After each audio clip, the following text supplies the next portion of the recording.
Gentlemen. I mean, they weren't assholes. They were nice men, but they were hardcore. Hello to you, my friend, and welcome to the channel. Before we start this extraordinary story of hate and betrayal, take a second to subscribe and ring the notification bell. Trust me, you won't want to miss what's coming. He's the cowboy with the gravel voice, the man Hollywood trusted to keep the West alive. But behind that calm stare, Sam Elliott carried grudges darker than anyone imagined. At 80, he finally broke his silence. And what spilled out wasn't gossip. It was war. The names he dropped stunned Hollywood. Oscar winners, box office legends, even a man he once called a brother. They all shared the same unforgivable sin, betraying the code of truth Elliot built his entire life upon. Can you guess any name? Let's find out. Number 1, Benedict Cumberbatch. Let's start with the feud that lit up headlines in 2021. When The Power of the Dog stormed the Oscars race, most critics praised its daring take on masculinity in the West. But not Sam Elliott. Appearing on the WTF podcast with Mark Maron, Elliot didn't hold back. He blasted the movie as a piece of shit and dismissed it as a distorted version of cowboy life. Did you watch that movie? Yeah, you want to talk about that piece of shit? But the sharpest arrows flew directly at Benedict Cumberbatch, the British actor at the film's center. What the hell does this Brit know about the American West? Elliot scoffed, his voice thick with disdain. For Elliot, this wasn't just criticism of a performance. It was an attack on authenticity itself. Cumberbatch had gone all in, learning ranch work, staying in character off camera, even roughing it on set. But to Elliot, it still reeked of artifice, the polished accent, the stiff posture, the theatrical air. It felt more like costume drama than the lived grit of a rancher. The fallout was immediate. Critics accused Elliot of gatekeeping, of refusing to accept that a Western could be told from a modern, more complex angle. Director Jane Campion even fired back, calling Elliot a little bit sexist during her award speech. Yet Elliot never walked it back. To this day, the two men haven't spoken. Cumberbatch chose silence while Elliot stood firm. The divide runs deeper than a single role. It's about a worldview. For Elliot, the West is not a metaphor or an Oscar campaign. It's a lived reality, and anyone who treats it otherwise, he cannot respect. Number 2, Kevin Costner. Now we arrive at one of the most bitterly ironic rivalries on this list. Sam Elliott versus Kevin Costner. Both carved their names into Hollywood with Western roles. Both carried the stoic cowboy image into modern times. Yet insiders say Elliott never respected Costner's version of the West. For Elliot, authenticity isn't decoration, it's survival. Raised in California, he absorbed the grit of ranch life and brought it to his performances. The slow walk, the gravelly pause, the silence that said more than words. Costner, in contrast, was Hollywood's polished star. Dances with Wolves won Oscars, and Yellowstone turned him into a TV cowboy for millions of fans. But to Elliot, it was all gloss. He plays a rancher like it's dress-up, Elliot reportedly sneered. That line cut to the core. In his eyes, Costner was cosplaying a life he didn't understand, treating the cowboy as a role, not a code. When Yellowstone exploded in popularity, Elliot refused to join. Offered a cameo, he turned it down cold, dismissing the show as a soap opera with a cowboy hat. He believed Hollywood had traded grit for glamour, betraying the soul of the West itself. The feud never erupted into shouting matches, but the chill was unmistakable. As one producer put it, they never yelled, but the silence could freeze a desert. Costner thrived on global success. Elliot stood his ground, unbending to the end.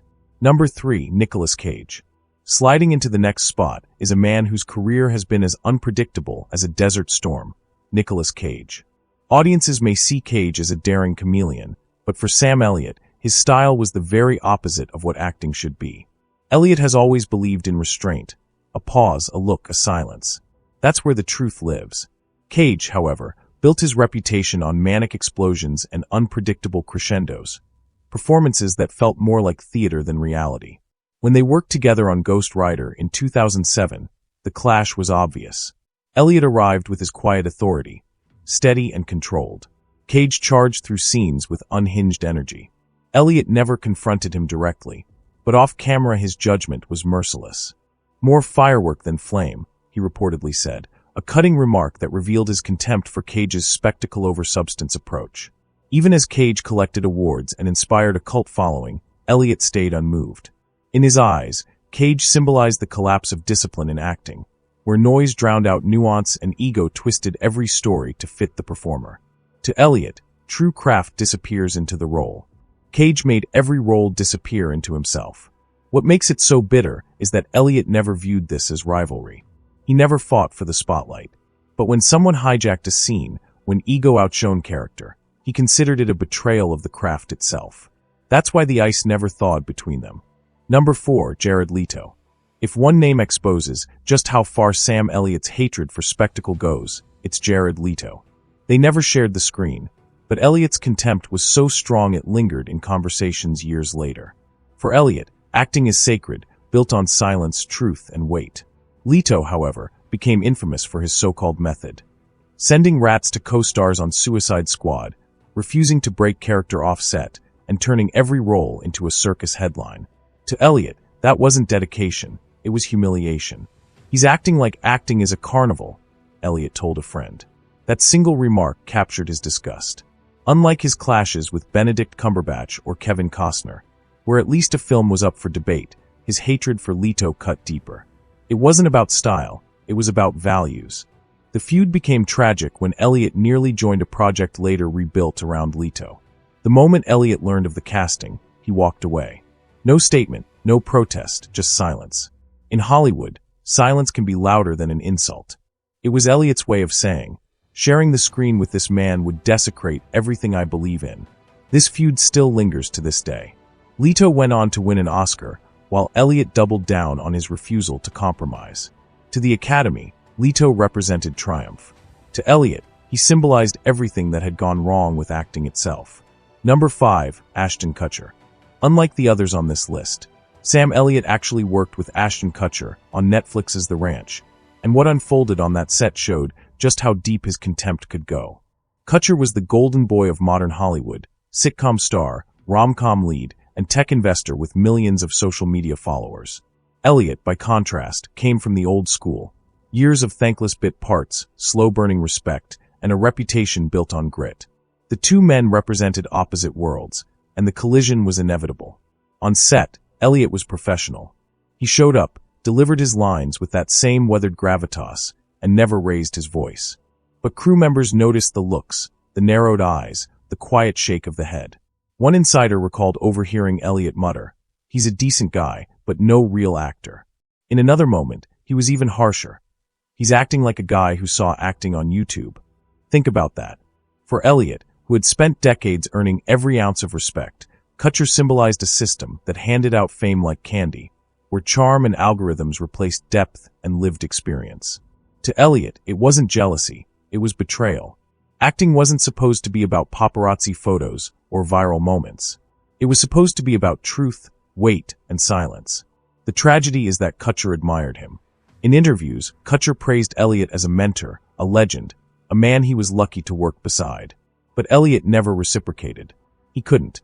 To him, Kutcher embodied everything wrong with Hollywood in the 21st century, the rise of the celebrity brand over the craft of storytelling. Number 6, Jane Campion. If Benedict Cumberbatch felt the sting of Elliot's words, director Jane Campion took the full blow, and she gave it right back. The clash began in 2021 when Elliot ripped into The Power of the Dog, mocking its pretentious tone and scoffing that a filmmaker from New Zealand had no right to tell a cowboy story. To him, it wasn't just a bad film, it was illegitimate. The feud exploded at the Directors Guild Awards in 2022. Accepting her prize, Campion shocked the room with a sharp retort. "He's not a cowboy, he's an actor." The crowd gasped. With one sentence, she punctured the very identity Elliot had spent a lifetime building. For Campion, his critique wasn't about authenticity, it was about control. Another man trying to gatekeep a genre traditionally dominated by male voices. She accused Elliot of being sexist, unwilling to accept a Western that dared to show masculinity in fragile, repressed forms under the direction of a woman. Elliot never apologized, never softened. Insiders say he shrugged off the backlash, unmoved by Hollywood's defense of Campion. But the damage was done. A public feud that painted Elliot as stubborn and outdated became a scar on his late career. Number 7, Jeff Bridges. The last name on this list may hurt the most. Jeff Bridges wasn't just another Hollywood star to Sam Elliott. For years, he was a kindred spirit, a man of grit and quiet presence who seemed cut from the same cloth. Their bond shined brightest in The Big Lebowski, 1998, where Bridges' laid-back dude balanced perfectly with Elliot's wise stranger. Fans loved their chemistry. Off-screen, the respect seemed genuine. But after Bridges won the Oscar for Crazy Heart in 2010, something shifted. Insiders say Bridges didn't become arrogant overnight, but he grew more polished, more curated, more aware of his Hollywood stature. To Elliot, the change was subtle but devastating. Fame, in his eyes, had stolen the honesty that once defined their friendship. In a later interview, Elliot delivered a cryptic line that many believe was aimed at Bridges. Some folks change, others just show who they always were. It wasn't cruel, but it cut deep, a quiet acknowledgement that the brotherhood he once treasured was gone. There was no shouting match, no public blow-up, just silence. They stopped showing up for each other's premieres. The easy camaraderie disappeared. And there you have it, the 7 names Sam Elliott could never forgive. What do you think? Was Elliot right to hold these grudges, or was he too harsh on Hollywood's biggest names? Let us know your thoughts in the comments below.